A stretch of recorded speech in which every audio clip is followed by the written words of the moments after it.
आइए रिवाइज करते हैं ऐसे number 610 using the work of internal auditor. Basically internal auditor होता कौन है, ये फंक्शन का मीनिंग क्या है? ये ना एश्योरेंस ही प्रोवाइड करता है, पर साथ में कंसल्टेशन का भी काम आ जाता है इसमें। और इसमें ना सिर्फ ये फीलिंग नहीं है ऑडिटर की कि भाई मैं तो बाहर वालों को ओपिनियन दूंगा बस मैं जा रहा हूं, नहीं, यहां पे तो इवेल्युएट करके इंप्रूव करवाना भी हमारा कहीं ना कहीं थोड़ा सा रोल हो जाता है। हालांकि देखो, जब मैं ये ऐसे पढ़ाऊंगा, ऐसे नंबर 610 है, अपने आप को स्टैच्यूरी ऑडिटर मान के चलना, don't keep yourself in the shoes of internal auditor. But एक बार इंटरनल ऑडिट समझ रहे हैं है क्या, और ये ना क्या इंप्रूव करवाते हैं, एंटिटी का गवर्नेंस इंप्रूव करवाते हैं, रिस्क मैनेजमेंट बेटर करवाते हैं, इवन इंटरनल कंट्रोल। यानी अगर आप देखोगे ये बहुत ब्रॉड फंक्शन है, कुछ भी ठीक करवा रहा है, risk management, governance, even controls. और कंट्रोल्स तो सारे बच्चे जानते हैं, it is very broad, because controls this is not only related to financial statements, ये ऑपरेशनल भी हो सकता है। मैं भी आपको अंदर पढ़ाऊंगा। अगर आप नोटिस करें, जहां इंटरनल ऑडिट फंक्शन का ऑब्जेक्टिव और स्कोप दे रखा है, मैंने यहां पे शॉर्ट फॉर्म यूज किया आईएएफ, पर आप पेपर में इंडियन एयरफोर्स नहीं लिख के आओगे, ठीक है, आप इंटरनल ऑडिट फंक्शन ही लिख के आओगे पूरा, ठीक है। तो ये जो 3 पॉइंट है ना, आप देखो, गवर्नेंस, रिस्क मैनेजमेंट और इंटरनल कंट्रोल, इन्हीं को ही इलेबोरेट किया हुआ है। यहां पे ना हर जगह वर्ड आपको मे करके लिखेगा कि आईएएफ ये भी कर सकता है, ये भी कर सकता है, because it all depends upon the terms with the management, ठीक है। तो वो गवर्नेंस बेटर करवा सकता है आपकी क्लाइंट की, बेसिकली एंटिटी की। फिर ये आपको असिस्ट कर सकता है कहां कहां रिस्क एक्सपोजर है, कैसे कैसे रिस्क बेटर किया जा सकता है, रिस्क को मैनेज कैसे बेटर किया जा सकता है। जैसे बड़े बड़े जो बैंक्स होते हैं, फाइनेंशियल इंस्टीट्यूशंस होते हैं, वहां तो प्रॉपर एक रिस्क मैनेजमेंट डिपार्टमेंट होता है। मैं कह रहा हूं रिस्क मैनेजमेंट डिपार्टमेंट के ऊपर भी एक बंदा बिठा दिया इंटरनल ऑडिटर कि भाई ये हमारा ठीक से चल रहा है कि नहीं चल रहा, तो ये सब चीज चेक कर। और जहां भी तेरे को लगता है बेटर हो सकता है, हमें एश्योरेंस तो देनी है, कंसल्टेशन भी दे, कहां कहां इंप्रूव हो सकता है, कहां कहां इंप्रूव हो सकता है। एंड फाइनली क्वेश्चन है कि भाई डायरेक्टर कह रहा है इंटरनल ऑडिट का कोई रिश्ता नहीं होता इंटरनल कंट्रोल्स के साथ। बिल्कुल गलत कह रहा है भाई, इंटरनल कंट्रोल्स से भी रिलेटेड हमारा आईएएफ काम कर सकता है। और अगर आप देखोगे ना, ये आपका अलग आंसर 4 नंबर के लिए बहुत अच्छा बनता है कि क्या क्या चीजें ऑडिटर करता है कंट्रोल्स को लेके। इंटरनल ऑडिटर की बात कर रहा हूं, ठीक है। एक तो वो इवैल्यूएट कर सकता है, कंट्रोल्स को रिव्यू कर सकता है, क्या वो ठीक से चल रहे हैं, कहां इंप्रूवमेंट की जरूरत है। जैसे मान लो क्या कंट्रोल्स डिजाइन, इंप्लीमेंटेशन, ये सब चीजें ना अगर आप नोटिस करो, ये स्टैच्यूरी ऑडिटर का काम नहीं होता कि आगे आपका सारा डिजाइन को चेक करे फिर बताए कहां कहां इंप्रूवमेंट है, पर इंटरनल ऑडिटर से करवा सकते हो आप ये। फिर फाइनेंशियल इंफॉर्मेशन को एग्जामिन करना, इवन ऑपरेशंस की इंफॉर्मेशन को एग्जामिन करना कि भाई क्लाइंट के कोई ऑपरेशंस ठीक से चल रहे हैं नहीं चल रहे हैं, अब ये काम भी इंटरनल ऑडिटर से करवा सकते हो। फिर मैं यही कहूंगा कि ऑपरेशंस को लेके भी हमारा एक्सटर्नल ऑडिटर इतना ज्यादा इमोशनल नहीं होता, लेकिन इंटरनल ऑडिटर इमोशनल हो सकता है क्योंकि टर्म्स की हुई आपने उसके साथ। फिर ऐसा ही पॉइंट है ऑपरेटिंग एक्टिविटीज को लेकर, क्या इफेक्टिवनेस है, क्या एफिशिएंसी है, क्या इकोनॉमी है, ये सब चीजें भी आप उससे चेक करवा रहे हो। और एक चीज और क्या करवा सकते हो, उसे क्या काम दे दिया आपने, साइन कर दिया कि क्या जितने भी लॉज, रेगुलेशन या जो भी रेगुलेटरी रिक्वायरमेंट्स उस एंटिटी पे लगती हैं, आईएएफ ये इंश्योर करे क्या उनका कंप्लायंस ठीक से हो रहा है कि नहीं हो रहा। तो इस पूरे आंसर के चलते हमें क्वेश्चन को अगर कंक्लूड करना है, डायरेक्टर साहब आप बिल्कुल गलत कह रहे हो, इंटरनल ऑडिट फंक्शन का पूरा पूरा वास्ता है इंटरनल कंट्रोल के साथ। ये वहम आप अपने मन से निकाल दो कि आईएएफ का कोई रिलेशन नहीं है इंटरनल कंट्रोल के साथ। ये आंसर इंपॉर्टेंट है, प्लीज इसे अच्छे से पढ़ लेना, चारों पॉइंट बढ़िया से पढ़ के जाना। यही यहां पे समअप किया हुआ है। उसके बाद ना, अब आईएएफ का मीनिंग तो समझ में आ गया, इसके बाद आगे हमारा ये ऐसे कवर करेगा कि आप तो एक्सटर्नल ऑडिटर हो, क्या इंटरनल ऑडिटर के काम को यूज करना है कि नहीं करना, ये सिखाएगा। तो बेसिकली ना यहां पे देखो, एक तो वैसे तो कहते हैं देखो जो ऑब्जेक्टिव है ना आईएएफ के और एक्सटर्नल के डिफर हैं, लेकिन प्रोसीजर तो बहुत हद तक सिमिलर ही है, बल्कि मैं तो कहूंगा आईएएफ तो और डिटेल में जाके चीजें कर रहा है। तो ऐसे में ना, एक तो आप ये देखो कि आपको क्या कोई इंफॉर्मेशन मिल सकती है उसके काम से जो आपके रिस्क असेसमेंट में हेल्पफुल हो। एक तो सबसे पहले तो ये पता करो, क्योंकि एक्सटर्नल ऑडिटर का सबसे पहला काम यही तो होता है प्लानिंग करने के बाद रिस्क असेसमेंट। तो पहले तो ये पता करो क्या रिस्क असेसमेंट में हेल्प कर सकती है उसकी इंफॉर्मेशन। दूसरा, अगर लॉ रेगुलेशन आपको मना नहीं करता, प्रोहिबिट नहीं करता या रिस्ट्रिक्ट नहीं करता, तो आप पूरी अपनी तसल्ली करके ये पता करो कि क्या आप जो उसने एविडेंस ले रखे हैं क्या वही आपके काम के लिए काफी है। ये पहला पॉइंट है कि सब्स्टिट्यूट ही कर दो, कि आपको एविडेंस गैदर करने की जरूरत नहीं है, आप उसके काम को यूज कर लो। और दूसरा तो और भी खतरनाक है कि आप आईएएफ को बोलो कि यार तू मेरे लिए काम कर, यानी मेरे डायरेक्शन, सुपरविजन और रिव्यू के अंडर काम कर तू सीधा, यानी इसे बोलते हैं डायरेक्ट असिस्टेंस। लेकिन ये चीजें तभी हैं अगर लॉ मना नहीं करता इन चीजों से। अगर लॉ प्रोहिबिट करता है कि आईएएफ को आपने यूज नहीं करना, ये मतलब एक्सटर्नल ऑडिटर, फिर आप ये चीजें नहीं कर सकते। यानी सोचो अगर तो लॉ रेगुलेशन प्रोहिबिट करता है, रिस्ट्रिक्ट करता है, फिर तो ऐसे यहीं खत्म हो गया, क्योंकि आगे यूज ही नहीं करना काम। लेकिन अगर अलाउड है, फिर ध्यान रखना, चाहे आप उसके काम को यूज करने के लिए तय कर चुके हो, ऑडिटर जी सोल रिस्पॉन्सिबिलिटी आपकी रहेगी। और हमेशा ध्यान रखना, इंटरनल ऑडिटर ना कभी भी इंडिपेंडेंट नहीं होते, चाहे आप उनके काम को यूज कर रहे हो, लेकिन अल्टीमेटली मैनेजमेंट ने उनको अपॉइंट करा है टर्म्स ऑफ एग्रीमेंट के हिसाब से। They must not be independent जितने आप हो। तो इसलिए आप अपनी तसल्ली जरूर कर लेना। अब यहां पे एक्सटर्नल ऑडिटर का ऑब्जेक्टिव क्या है, जहां एंटिटी के पास आईएएफ है, सबसे पहले तो आप ये पता करते हो कि क्या मुझे उसका काम यूज करना है कि नहीं करना। कैसे यूज करना है, या तो सीधा यूज करो या उसको डायरेक्ट असिस्टेंस में काम करवाओ उससे, मतलब वो आपकी असिस्टेंस में काम करेगा। इसमें जब अंदर पढ़ाऊंगा तो आपको वर्ड लिखे मिलेंगे कि वो आपके डायरेक्शन, सुपरविजन और रिव्यू के अंडर काम कर रहा है। तो पहली चीज तो अब यही पता करो आप कि क्या उसके काम को यूज करना भी है।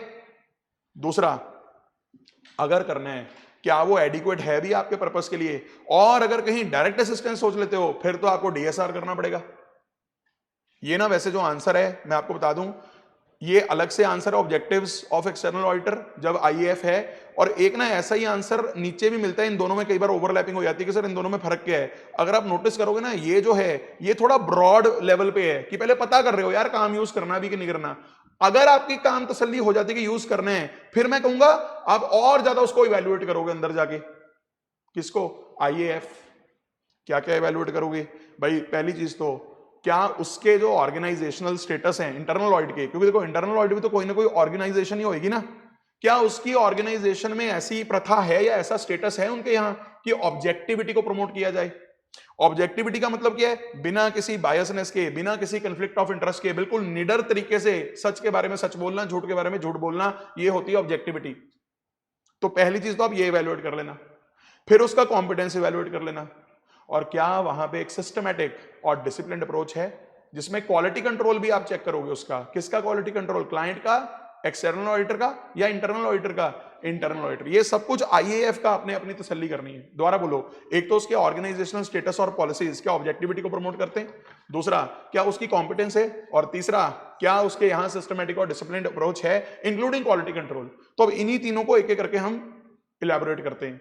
इंटेक ऑब्जेक्टिविटी का मतलब मैंने आपको बता दिया, किसी के प्रभाव के नीचे नहीं आना, अपना कंफ्लिक्ट ऑफ इंटरेस्ट नहीं रखना कि भाई अगर मैंने गलत बोल दिया इसमें तो मेरा भी नुकसान हो जाएगा। इन चीजों से नहीं डरना आपने, जो सही है वो सही बोल दो, जो गलत है वो गलत बोल दो।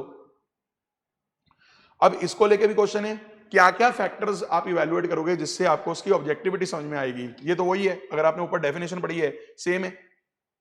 क्या आईएएफ टीसीडब्ल्यूजी को रिपोर्ट करता है या बस मैनेजमेंट तक ही हाथ पहुंचता है उसका, क्योंकि अगर मैनेजमेंट तक ही हाथ पहुंचता है ना, तो वो मैनेजमेंट भी थोड़ा निडर हो जाएगा कि ये कौन सा ऊपर रिपोर्ट करता है। तो ये पहला पॉइंट है। फिर क्या टीसीडब्ल्यूजी खुद भी क्या इन्वॉल्व होते हैं इंटरनल ऑडिट फंक्शन को लेकर, कैसे इंप्लॉय कर रहा है, कौन इंप्लॉय कर रहा है, क्या मैनेजमेंट ही तो नहीं सब कुछ करी जा रहा, तो उसको तो डर ही नहीं कोई अगर टीसीडब्ल्यूजी बीच में आता ही नहीं। और क्या मैनेजमेंट ने उस पर कोई रिस्ट्रिक्शंस तो नहीं लगा रखे कि तूने एक्सटर्नल ऑडिटर से बात नहीं करनी, तूने टीसीडब्ल्यूजी से बात नहीं करनी। इस तरह की अगर बातें हैं तो थोड़े चुकन्ने हो जाना।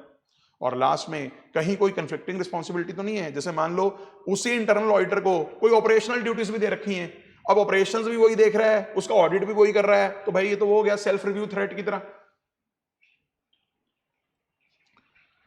फिर कॉम्पिटेंस को लेकर तो बेसिकली वही है कि उस लेवल पे उसके पास क्या नॉलेज है, स्किल्स हैं कि वो डिलीजेंटली और स्टैंडर्ड्स के मुताबिक काम कर पाएगा। सिंपल। थोड़ा साथ साथ पढ़ते रहेंगे तो ज्यादा सही रहेगा, ठीक है। सुन तो रही हैं, साथ साथ थोड़ी सी रीडिंग करते रहेंगे तो ज्यादा अच्छा है। अब कॉम्पिटेंस को लेके क्या क्या फैक्टर्स हैं, सबसे पहले तो क्या उसके पास रिसोर्सेज हैं अच्छे खासे, क्योंकि देखो चाहे आप जितने मर्जी इंटेलिजेंट हो, जितना मर्जी आप में सामर्थ्य है, लेकिन यू नीड अ टीम। जब तक उसके पास टीम नहीं है ना, चाहे वो जितना मर्जी दलेर हो, नहीं कई बार बात बनेगी। If he is not having adequate resources. दूसरा वही रिसोर्स का ही पॉइंट है, क्या उसके यहां पे अच्छे ऑडिटर्स को हायर करने का, ट्रेन करने का, असाइन करने का क्या प्रॉपर पॉलिसीज हैं, ये दूसरा पॉइंट। फिर क्या इनके पास ट्रेनिंग और प्रोफिशिएंसी ऑडिटिंग में, और क्या इनके पास एप्लीकेबल एफआरएफ, फाइनेंशियल रिपोर्टिंग, क्या इन सब चीजों का ज्ञान है। पता लगे वो हो ही नॉन अकाउंट्स बैकग्राउंड का बंदा है, तो इंटरनल ऑडिटर पर more is inclined towards operations, तो बोलिए आपके लिए शायद ज्यादा काम का बंदा ना हो वो, अगर उसको अकाउंट्स की, फाइनेंशियल रिपोर्टिंग की ज्यादा नॉलेज ही नहीं। तो ये सब चीजें आप इवैल्यूएट कर रहे हो। और आगे लिखा है, कहता है ये ना हमेशा कंटिन्यूअम में इवैल्यूएट करना, दोनों चीजें। बेसिकली ये ना अलग अलग फील्ड है, आप ये नहीं कह सकते कि अगर ऑब्जेक्टिविटी है तो कॉम्पिटेंस भी है, कई बार ये होता है ऑब्जेक्टिविटी अच्छी खासी है पर कॉम्पिटेंस नहीं है। कई बार ये होता है कॉम्पिटेंस बहुत अच्छी है, बहुत स्मार्ट है, बहुत इंटेलिजेंट है, बहुत रिसोर्सेज हैं, लेकिन इंटेग्रिटी नहीं है, ऑब्जेक्टिविटी नहीं है। वो दोनों को अलग अलग कॉन्टिन्यूम में आपको वो करना है, इवेल्युएट। ये नेक्स्ट पॉइंट है। फिर क्या उसके यहां पे सिस्टमैटिक और डिसिप्लिन्ड अप्रोच है? अब यहां पे ना पॉइंट है कि ये जो सिस्टमैटिक और डिसिप्लिन्ड अप्रोच होती है ना इन एक्टिविटीज की, ये मॉनिटरिंग कंट्रोल एक्टिविटीज से भी थोड़ा डिस्टिंग्विश करती है। बेसिकली देखो, जो मॉनिटरिंग ऑफ कंट्रोल्स होता है ना, वो भी ऑर्गेनाइजेशन ही करती है। याद करिए कंट्रोल्स के जब हमने कंपोनेंट्स किए थे, लास्ट कंपोनेंट था मॉनिटरिंग ऑफ कंट्रोल्स। अब कहता, अगर इंटरनल ऑडिटर की बहुत अच्छी डिसिप्लिन और सिस्टमैटिक अप्रोच है, तो मॉनिटरिंग कंट्रोल्स की एक्टिविटीज एक तरफ, आईएएफ की एक्टिविटीज एक तरफ, क्योंकि अगर ये सिस्टमैटिक और डिसिप्लिन्ड है, ये मॉनिटरिंग कंट्रोल से भी और बेटर हो जाएगा। हालांकि मैं आपको एक बात क्लियर कर दूं, इन अ वे आईएएफ भी ना एक मॉनिटरिंग ऑफ कंट्रोल्स का ही पार्ट है, क्योंकि आईएएफ क्या है बेसिकली, एंटिटी नहीं तो अपॉइंट करा है कि भाई तू देखता रहे सारा कुछ ठीक चल रहा है, नहीं चल, वो मॉनिटरिंग की तरह ही है। लेकिन अगर ये सिस्टमैटिक और डिसिप्लिन्ड हो जाए तो ये और बेटर हो जाएगा। ये पॉइंट है, इसको डिस्टिंग्विश कर देता है, कहता ये वाला पॉइंट मॉनिटरिंग से, सिंपल मॉनिटरिंग से, ये इसको डिस्टिंग्विश कर देता है। एक बार पढ़ के देखिए लाइन।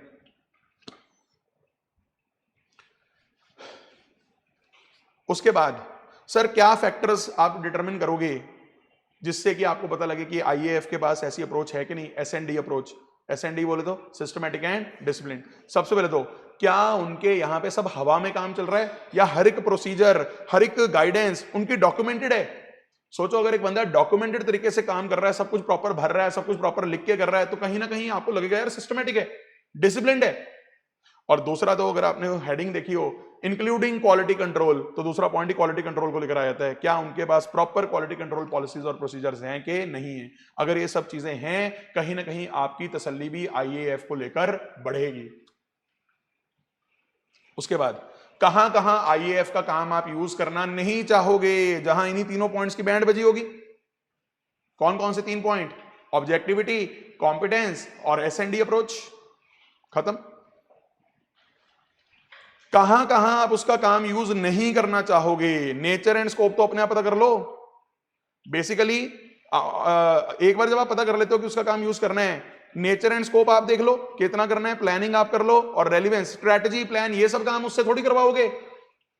ब्रॉड फ्रेमवर्क तो आप नहीं बनाना है।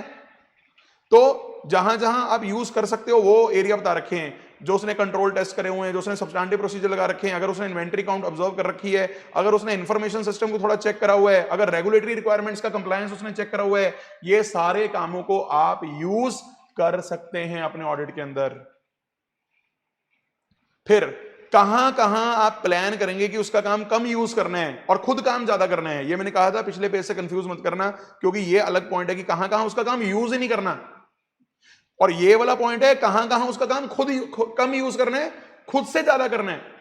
ये ना वही वाले पॉइंट हो गए, प्लानिंग वगैरह से रिलेटेड हो गए ना, जैसे मोर जजमेंट, जहां जजमेंट ज्यादा इन्वॉल्व है, एविडेंस गैदर करने में अगर ज्यादा जजमेंट इन्वॉल्व है, प्लानिंग करने में ज्यादा जजमेंट इन्वॉल्व है, या जहां पे हायर रिस्क है एजर्शन लेवल पे। एजर्शन लेवल वर्ड हम किस तरह यूज करते हैं ऑडिट के अंदर? For particular class of transaction, account balance और डिस्क्लोजर्स, इसके लिए एजर्शन लेवल वर्ड यूज होता है। ठीक है। उसके बाद ये तो दूसरे पॉइंट वही आगे, ऑब्जेक्टिविटी और कॉम्पिटेंस वाले। ये बेसिकली ना आप ये आंसर प्लीज तैयार कर लेना, क्योंकि ये सीधा क्वेश्चन बनता है कि भाई कहां कहां उसका काम कम यूज करके आपने खुद काम ज्यादा करना है। वैसे मैं मानता हूं इसके जो आखिर वाले 2 पॉइंट हैं उसमें तो आपका मन ये भी कहेगा कि सर ऐसे में तो हम यूज ही नहीं करना चाहेंगे, लेकिन ये पॉइंट भी चिपका देना आप। तो ये प्लीज आंसर तैयार कर लेना। अब काम जब यूज करना है, जब आपने प्लान कर ही लिया मैंने तो यूज करना है, तो सबसे पहले तो प्लान्ड यूज उसका डिस्कस कर लेना ताकि बेटर कोऑर्डिनेशन हो पाए, यानी स्टार्टिंग स्टेज में ना डिस्कशन कर लेना ताकि कोऑर्डिनेशन बेटर हो पाए। फिर जो उसने रिपोर्ट्स बनाई हैं उसको प्लीज रीड कर लेना, जिससे कि आपको उसके नेचर और एक्सटेंट का समझ में आए कि उसने प्रोसीजर कैसे लगाए हैं। और लास्ट में आपको ये प्रोसीजर लगाने चाहिए जिससे पता लगे कि क्या उसने जो काम यूज करे हुए हैं क्या वो एडिक्वेट हैं आपके लिए कि नहीं। वैसे थोड़ा रेपिटेटिव सा पॉइंट है, बट ठीक है, अब 2 नंबर के लिए 3 नंबर के लिए ऐसे क्वेश्चन आते हैं तो प्लीज पढ़ लेना। फिर डिस्कशन एंड कोऑर्डिनेशन, क्या ये जो ऊपर का पॉइंट है ना प्लान्ड यूज ऑफ वर्क वाला, ये बेसिकली इसी को ही आगे वो किया हुआ है, क्या नाम है, इलेबोरेट। कहता जब आप ये प्रॉपर कोऑर्डिनेशन करके चलते हो ना शुरू में ही, जब आप शुरू में ही डिस्कशन करते हो कि हम कोऑर्डिनेट कैसे करेंगे, इससे नीचे लिखी चीजें अच्छी एड्रेस हो जाती हैं। काम कैसे कैसे करना है, काम कौन सा करना है, क्या क्या वो कवर करेगा, मटेरियलिटी भी पहले डिस्कस हो जाती है, सैंपल सिलेक्शन कैसे करेगा, वो सारी चीजें शुरू में ही डिस्कस करने का ना फायदा रहता है, जिससे कि कोऑर्डिनेशन और बेटर हो जाती है। ये आंसर भी प्लीज एक बार पढ़ लेना। और कब कब ये कोऑर्डिनेशन इफेक्टिव होती है, मतलब अगर सोचो अगर टाइम टू टाइम ये होता रहेगा तो ज्यादा अच्छा है, रादर देन पहले पूरा साल खत्म हो जाए उसके बाद आके बोले आओ चलो डिस्कस करते हैं, तब तक तो आधे पॉइंट माइंड से स्किप हो जाते हैं।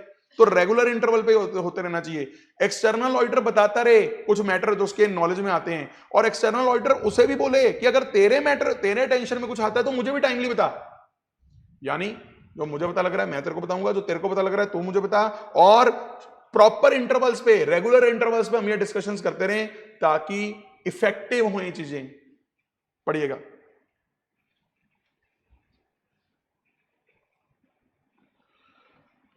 इसके बाद हमारे पास ऐसे में जो दूसरा पार्ट है डायरेक्ट असिस्टेंस वाला, अगर आप स्टार्टिंग में भी देखेंगे ना जहां ये ऐसे स्टार्ट होता है वहां पे भी ये 2 पॉइंट लिखे हुए हैं। एक कि क्या आपने उसको यहां पे कि एक तो क्या उसका काम आप यूज करोगे कि सब्स्टिट्यूट कर लो रादर देन खुद ऑब्टेन करने के एविडेंस, उसका काम यूज कर लो, और दूसरा डायरेक्शन सुपरविजन रिव्यू में काम करे वो आपके, जिसे बोला जाता है डायरेक्ट असिस्टेंस। तो अब टॉपिक आ गया डायरेक्ट असिस्टेंस का।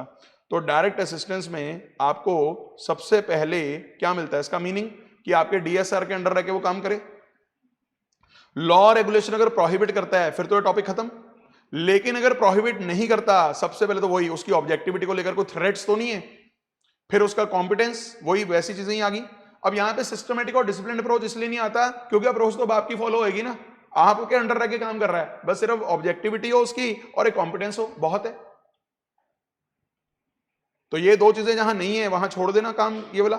कहां कहां डायरेक्ट असिस्टेंस में उनको काम मत लेना उनसे, जहां सिग्निफिकेंट मैटर हो कोई, जहां जजमेंट लगानी है, हायर आरएमएम हो, या फिर जहां पे इंटरनल ऑडिटर ही खुद काम में इन्वॉल्व है, वो खुद ही रिपोर्ट कर चुका मैनेजमेंट को, वही सेल्फ रिव्यू थ्रेट आ जाएगा, बताएगा ही नहीं कि गलती है। या फिर इस डिसीजन में उसको इन्वॉल्व ना कर लेना कि भाई तेरे को इन्वॉल्व करना है कि नहीं करना, ये लास्ट पॉइंट है। वो तो कहेगा ही कर लो सर, या हो सकता है कतराए कि मेरा काम क्यों बढ़ा रहे हो, वॉट एवर, तो ये डिसीजन तो आपका है भाई, ठीक है, ये पॉइंट है। और इसमें 2 पॉइंट और हैं कि जब भी आपने उसको डायरेक्ट असिस्टेंस में काम करवाना है ना, प्लीज एक रिटर्न एग्रीमेंट ले लेना एंटिटी से, एंटिटी मतलब क्लाइंट, किस चीज का, कि भाई इंटरनल ऑडिटर को हम अलाउ कर रहे हैं कि वो तेरी इंस्ट्रक्शंस फॉलो करे। बेसिकली कल को एंटिटी आपत्ति कर दे कि भाई आप हमारे इंटरनल ऑडिटर से काम कैसे करवा रहे हो, और आपने बीच में इंटरवेन नहीं करना, ये एंटिटी से आप पहले ही रिटर्न एग्रीमेंट ले लो, ये फर्स्ट पॉइंट है। और एक इंटरनल ऑडिटर से भी एग्रीमेंट ले लेना कि भाई सारे मैटर्स वो कॉन्फिडेंशियल रखेगा, और जो भी चीजें हैं वो अगर कोई भी थ्रेट आता है उसकी ऑब्जेक्टिविटी को लेकर वो उसे बताएगा सीधा, उसे मतलब एक्सटर्नल ऑडिटर को। तो ये 2 चीजें जरूर करवा लेना अगर डायरेक्ट असिस्टेंस करवानी है आपने उससे, या उससे डायरेक्ट असिस्टेंस में काम लेना है। एक return agreement from the client और एक return agreement from the internal auditors, 2 point है।